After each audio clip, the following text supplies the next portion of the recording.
periodismo, porque no sé si te lo he escuchado decir a vos, pero en RG suena bastante la frase de que el periodismo, o en realidad la política internacional es la política más importante. Me lo han escuchado decir a mí y también se lo han escuchado decir a Perón. Convengamos, no es mía la frase. Es cierto, claro. Bueno, pero no sé quién dice que las ideas se roban, que está todo bien.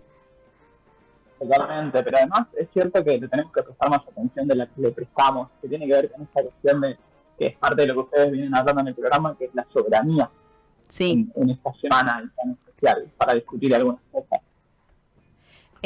Sí, Eri, pará, te pedimos a ver si, porque te escuchamos medio como con voz embolsada. Sí, si tenés, A ver, esperen que capaz voy a que, sacar los auriculares. claro, es exactamente, porque te escuchamos como lejos. A ver si lo arreglamos. Pero para quienes recién están sintonizando, estamos en comunicación con Erika Jiménez, periodista de ARG Medios, periodista especializada en internacional, también en PIA Global, ¿no es cierto? PIA Global, gran medio, gran... No, tienen datos desactualizados. ¿Ya dato desactualizado? ¿Qué pasó? Sí. ¿Ya no estás? Ya no estoy en PIA, compañeros, muy buenos compañeros, pero era... bueno. El año pasado decidí ahí dejar ahí a un costado PIA porque era bastante tiempo y no le podía dedicar, la verdad. Con el tema de los viajes y demás se me complicaba. ¿Cómo era que podemos decir? Se mezclaban los intereses, tal vez. Claro, está bien. Bueno, Entonces, corregimos información, pero igualmente también recomendamos que igualmente vayan a leer PIA. Global, que es un medio más que interesante. Sí, por supuesto. Compañero, además, con muy buenos análisis, requiere también otro trabajo de cabeza y de escritura también, que lleva un poco más de tiempo y que le ponen un montón de empeño los compas ahí también. Totalmente. Volviendo quizás entonces a esto de la política internacional es la más importante, o a la que hay que prestarle muchísima atención. ¿Cómo lees por ahí esa política internacional actual de hoy, de esta Argentina completamente convulsionada? Es complejo porque estamos viendo un gobierno de Milei que está atravesado directamente por Estados Unidos, por una cuestión más bien de fanatismo, perdiendo la lógica pragmática que siempre ha tenido Argentina de no posicionarse o tal vez mantenerse con cierta neutralidad ante varios eventos específicos de la historia. Lo podemos ver, lo que pasó con Diana Mondino y la votación en contra del bloqueo a Cuba, por ejemplo, es un gran ejemplo de eso, que Argentina durante 30 años votó en contra del bloqueo a Cuba y que resulta que en este contexto no tiene que votar en contra de Estados Unidos y de Israel, entonces echan a una canciller, con la lógica esta, ¿no? De, bueno, estar alineados a Estados Unidos, sobre todo, a Israel en otro punto, sí, pero sí rompiendo con esta cosa pragmática que debería tener un país para ser soberano. Básicamente ahí, como en resumen. ¿Puede ser que sea la segunda vez en la historia que un gobierno nacional rompe esta política de Estado, puede decirse, de no alineamiento? ¿Sería el señor Carlitos el primero? ¿O me equivoco? No, porque incluso Menem, no sé cómo ustedes si son supersticiosos o no, se tocan algo o no. No sé, yo lo nombré y ya está. No se llegó a esto, chicos. O sea, incluso en ciertas entrevistas que hay los alineados de Cancillería, cancilleres de ese momento de Menem, hay uno muy conocido que estuvo dando entrevistas también y que hablaba, por ejemplo, una de las visiones que tenía el menemismo en política exterior era hablar de el bloqueo a Cuba, les doy un ejemplo, como un embargo y no como un bloqueo. Bien. Por ejemplo. Si bien tenía esa salvedad, es cierto que Argentina votó desde los 90 igual. Claro. Ahora, en cuanto a discurso, lo podemos discutir, porque en cuanto al discurso, el menemismo se parece. Yo creo que tal vez ahora hay una cosa más de vergüenza ajena, porque es cierto, ¿no? Ver a Milei bailando en una cena donde pagó para estar con Donald Trump da un poco de vergüenza ajena, la verdad. No lo vi todavía. Y se pierde esta lógica de ser un Estado, ¿no? Porque es el presidente y es el representante de una nación que debería ser soberana, no de estar ahí atrás de Trump como si fuera un fan, ¿no? En este sentido. ¿Y qué consecuencias nos puede traer, digamos, esto de andar como perrito faldero detrás del nuevo presidente electo y este reordenamiento también de la política global con quizás desde su pronunciamiento o quizás desde su último gobierno de Trump siendo un hombre que mira más hacia la política interior, que no está tan interesado en los organismos multilaterales, en las alianzas militares como la OTAN? ¿Qué consecuencias nos Sí, puede traer? ahí hay varias cosas. La primera es que Estados Unidos está dentro de los 5 socios comerciales de Argentina, pero los primeros 2 son Brasil y China, por ejemplo. Entonces, en términos de estrategia, no nos estaría conviniendo estar en el cuarto, o sea, digamos, conjunto con el cuarto socio a nivel nacional en cuanto a importaciones, ¿no? Bien. Ahora, si bien estamos hablando de las consecuencias, no sabemos qué puede pasar con un gobierno de Trump. Si bien nosotros entendemos que Trump es más bien cerrado, más soberano si se quiere, de pensar en América grande de nuevo, no en Estados Unidos, que la vela del MAGA, no sabemos cómo va a ser la segunda presidencia de Donald Trump. Sabemos cómo fue la anterior. Claro. Este es otro mundo. Para mí la diferencia está en poder leer el contexto en el que se está y construir un proyecto soberano en el momento histórico en el que nos encontramos. ¿En qué momento histórico nos encontramos? En un declive estadounidense de una potencia que está dejando de ser potencia, en el mientras tanto va rompiendo cosas, ¿no? Porque tenemos guerra en Ucrania, tenemos guerra en Medio Oriente, tenemos intervenciones en lo que es Asia-Pacífico, tenemos armas en Taiwán. En eso el declive va destruyendo ciertas cosas y tenemos una potencia en ascenso que es China, que es otra lógica diferente a la que venimos interpretando, si querés, el mundo occidental, que nos viene a plantear algo diferente, con otras lógicas, tal vez en ciertos puntos de forma imperialista, de la misma forma que podemos ver a Estados Unidos, pero a mí me parece que el proyecto soberano argentino tiene que ver cómo pararse en este mundo, y por eso tiene que ser pragmático. La consecuencia es que si nosotros nos paramos de un lado, el otro lo perdemos, y no es necesario, y no me parece justo que ante las necesidades del pueblo argentino nosotros nos pongamos a elegir con qué potencia vamos a comerciar. Claro. Nosotros tenemos que comerciar con la mayor cantidad de países.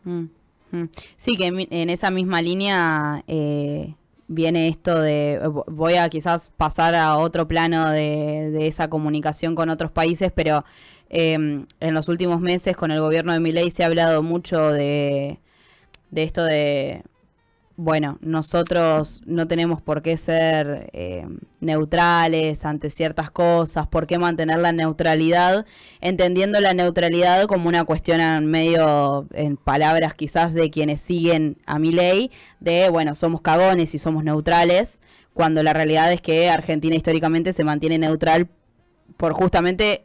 O sea, tenemos la no neutralidad que hubo durante el menemismo, que justamente dio a que sucedan cosas horribles en Argentina.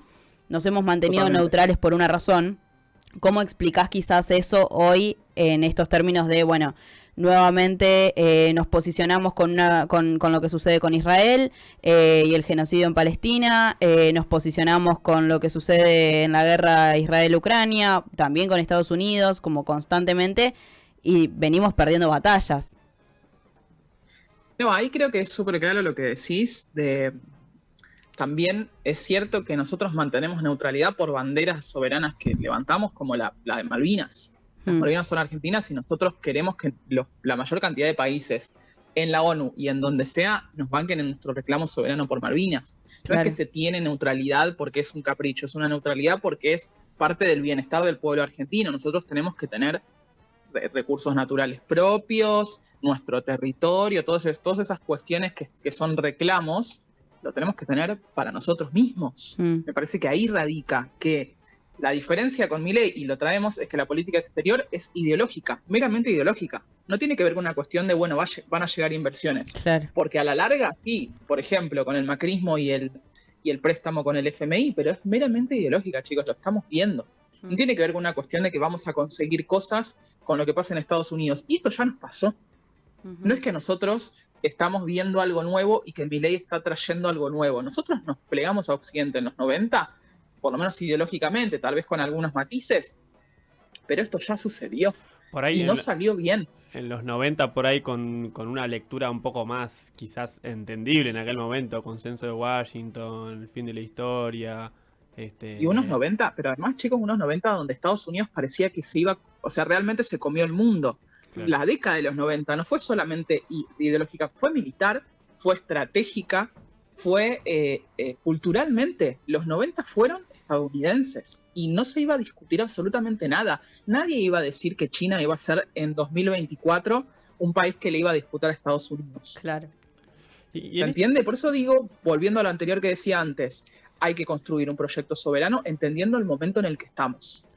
Que no son los 90. Y tomando esto último que decís, en esta guerra quizá comercial e incluso cultural, no tanto, no sé si podríamos hablar de multipolarismo por quizás que comparten ese escenario como quizás económico o comercial entre Estados Unidos y China. ¿Qué puntos debemos atender en Argentina primordialmente? Quizás a tu criterio, hablando, no sé, de soberanía territorial, de Big Data, de recursos naturales. ¿Dónde decís vos que hay que atender primordialmente o tener cuidado, digamos? Para mí hay que atender algunas cosas. Primero, pensar en un Estado, yo entiendo que hoy es difícil, pero pensar en un Estado que planifique hacia largo plazo. Les doy un ejemplo. En cuestión, Tratado Antártico termina en 2048. Ustedes dicen, es mucho tiempo. Los chinos planean en el 2049 ser la primera potencia mundial y mantener hacia dentro de China el socialismo con características chinas. No digo que nosotros podamos planificar, pero tenemos que poder pensar de acá a 10 años. Hoy, por ejemplo, el gobierno de Milei piensa un plan de innovación 2024-2025 de desarrollo económico. Un plan científico no puede durar un año. Nosotros tenemos que poder pensar a largo plazo y eso significa pensar más allá de una presidencia. Y teniendo en cuenta esta presidencia que va a destruir absolutamente todo. Sí. Tal y como lo conocemos. Entonces, ¿qué es lo que podemos mirar? Es, primero, la cuestión de poder planificar con otras fuerzas políticas y teniendo en cuenta bien lo que es un Estado, ¿no? Teniendo la diferencia de que es diferente el Estado del gobierno. Nosotros tenemos que tener políticas estatales. No puede ser que un gobierno venga a romper todo y pase así nomás, ¿no? Eso tiene que tener un costo. Después, miraría los recursos naturales, entre ellos también el litio. Miraría si nosotros podemos producir, esto lo decimos siempre, ¿no? Podemos producir valor agregado y no solamente ser exportadores de materias primas, ¿no? Si solamente exportamos la soja y dependemos de la soja y de los dólares y de que no se los guarden, eso no puede pasar en Argentina. Nosotros tenemos que poder producir. Sí. Y si no nos adelantamos a eso, nos ganan otros países. Esta semana es la cumbre APEC de los países de Asia-Pacífico, en la que incluye Estados Unidos, pero se inauguró un puerto en Perú que es con inversión china. Sí, y Perú tiene una lógica de poder trabajar con China y demás, pero también es cierto que hacia adentro tiene una crisis política enorme, que se puede aprovechar también en estas circunstancias de, bueno, no sé cuánta inversión peruana tiene, pero sobre todo es inversión china, y la mayoría de los recursos seguramente se llevan a China. Nosotros tenemos que poder plantarnos hacia China, porque China es un país que nos va a plantear a nosotros, bueno, esto es lo que quiero, ¿ustedes me lo pueden dar? Claro. Hace poco estaba viendo si se lo podemos dar o no. Justamente que también hubo algo similar de desarrollo de infraestructura, había leído un análisis en África, de que todo el desarrollo de infraestructura que estaba haciendo China en África iba hacia la importación de materias primas, o sea, exportación de países africanos de materias primas. ¿Lo de Perú va más o menos en esa línea también? Sí, por supuesto. Claro. Lo que pasa es que Perú tiene mucha más inversión y recibe mucho más capital chino. Pero digamos, en este caso particular con el puerto, hay un montón de discusiones que se hacen porque creo que ni siquiera tiene empleados de Perú, porque tiene muy pocos empleados, porque imagínense que es con la tecnología china, que está muy avanzada, y ni siquiera necesita empleados y empleadas para que trabajen en ese lugar. Eso es lo que tenemos que discutir. Nosotros queremos ser ese tipo de país que recibe cosas y que las ganancias se las siguen llevando los de afuera, o queremos construir esto que digo antes, ¿no? Insisto con esto, un proyecto soberano que entienda el momento histórico en el que se encuentra. Para eso tenemos que poder entender con quiénes nos enfrentamos, o con quiénes nos enfrentamos, no, o en qué escenario estamos, porque Estados Unidos, esto que les digo antes, está en declive con una crisis política enorme, con su democracia incluso criticada, porque nosotros decimos que Trump ganó por un montón de porcentaje y en realidad votaron 11 millones menos de personas a los demócratas y 15 millones menos de personas a nivel nacional. Entonces tenemos personas que, como bueno, son republicanos, ¿para qué voy a votar? Por ejemplo, hacia adentro del Partido Demócrata se tienen que hacer más preguntas que nadie, pero también es cierto que está discutida la democracia como tal, occidental, con todas las crisis que conlleva. En Alemania tenemos una crisis con el gobierno, cada tanto hay elecciones de países en Europa que no se pueden sostener con las democracias parlamentarias. Entonces también nosotros somos parte de esa occidentalización. Tampoco digo que nos tengamos que parecer a Asia, pero tenemos que tener un proyecto. Claro. Si no se tiene un proyecto, aunque sea uno libertario y que nos quede claro eso, es muy difícil caminar hacia adelante. Y esto, insisto también, con la cuestión de tener la diferencia entre un Estado y un gobierno. Porque las políticas tienen que ser estatales y tienen que poder sostenerse más de un gobierno. Sí, que tiene justo Tommy acá, operador, decía planes quinquenales. Claro. Que son algo que ya no tenemos. O sea, que igual el kirchnerismo, los gobiernos de Néstor y Cristina describieron de alguna manera un comienzo de eso. Pienso en lo que fue el plan quinquenal de trenes argentinos, de ferrocarriles argentinos, pero después no hubo mucho más. Yo te quería preguntar, para quienes nos están escuchando, estamos con Erika Jiménez, periodista internacional de ARG Medios. Quería preguntarte si ves que en la política internacional hay de eso. O sea, hay exponentes que estén hablando en un marco de plan quinquenal, no precisamente eso, pero sino, bueno, proyectos a largo plazo, hablar de industria nacional, de mantener un rango de soberanía importante, de volver a eso. Sí, chicos, en Asia. Y no solamente estamos hablando de China, sino estamos hablando de Japón, que incluso es lo más occidental, si se quiere, pensándolo. Yo hablo de Asia porque estudio Asia-Pacífico en particular, pero también Corea del Sur, por ejemplo, que en 70 años pudo hacer una recuperación económica. Está bien, con diferentes matices, porque sigue siendo capitalismo, pero es cierto que podemos mirar hacia... Para mí, Asia es el futuro, y nosotros lo que estamos haciendo es esperar que eso llegue, como si fuera que eso va a llegar, también con la lógica esta nuestra de que todo tiene que ser ya. Y la verdad que no todo tiene que ser ya. Nosotros vemos culturas milenarias que dicen, bueno, en algún momento va a pasar, si nosotros empezamos a caminar, esto en algún momento se va a dar. Nosotros ni siquiera damos el paso porque decimos, ay, no, bueno, qué fiaca, no se puede ir por ahí. Y me parece que es eso, ¿no? Animarnos a dar el paso, a decir, bueno, volvamos a los planes quinquenales. Y que esto sea científico-tecnológico y que se pueda plantear. Hoy nos parece imposible, pero ¿por qué tiene que ser imposible? ¿Por qué no se puede empezar a discutir soberanía nacional? Y esto que me preguntabas antes, no te respondo. Tenemos no solamente, que les decía, Vietnam también para que veamos, Singapur, son todos países de los que en general no hablamos tanto, pero sí tienen cierta presencia estatal. Y cuando vos te mencionan el caso de Corea del Sur como el milagro del río Han, porque se le dice así, fíjense ustedes, después pueden ir a revisar que son 70 años de planes quinquenales, incluso con gobiernos no democráticos. Estos también hay que decirlo, ¿no? Con dictaduras militares que sostuvieron esos planes a largo plazo. Y en 70 años, incluso después de los 90, cuando Corea del Sur tiene una deuda muy grave con el FMI, que ahí fueron la mayoría de la gente que se fue de Corea del Sur. Nosotros tenemos desde los 90, una gran colectividad en el barrio de Flores, bueno, el dato de color que les tiro, ¿no? Sí. Que se vino desde ese momento, cuando ellos tenían la deuda con el FMI, pero se pudieron recuperar. Y hoy están entre las primeras 10 economías. Una locura. Entonces, también no les traigo el ejemplo de China particularmente, porque para mí China es otra lógica, pero sí de Asia. Empecemos a ver a Asia-Pacífico porque no estamos leyendo bien a esos países y me parece que está bueno que los podamos ver con nuestras estrategias y con nuestra realidad, que es la Argentina, que tenemos un reclamo de soberanía de Malvinas, que tenemos el Tratado Antártico, que en 30 años lo tenemos que discutir. No podemos esperar el 45 para decir, ay, bueno, ¿qué hacemos con la Antártida? Ya nos comieron. Tal cual. Y ustedes hablaban antes de la UNDEF, de la Universidad Nacional de la Defensa, que también cumple un rol importante, ¿no? De las Fuerzas Armadas.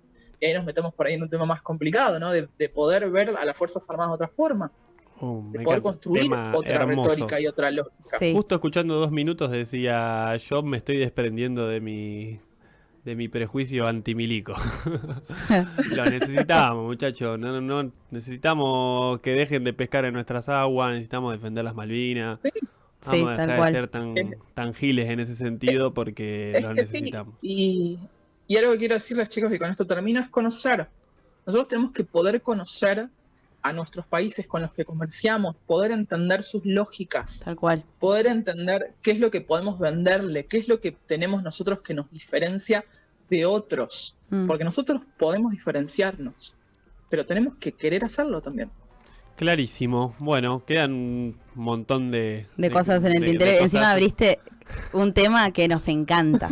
Que aparte vos lo sabés, claro. Vos dijiste este tema, ya lo hemos charlado aparte. Lo hemos hablado. Pero quedará para la próxima porque va a haber próxima. Por supuesto. Puedo ir a la radio si quieren. Bueno, sí, invitadísima. Si querés hacer una columna, también. Hasta la rodilla te comprometí. Listo, ya está.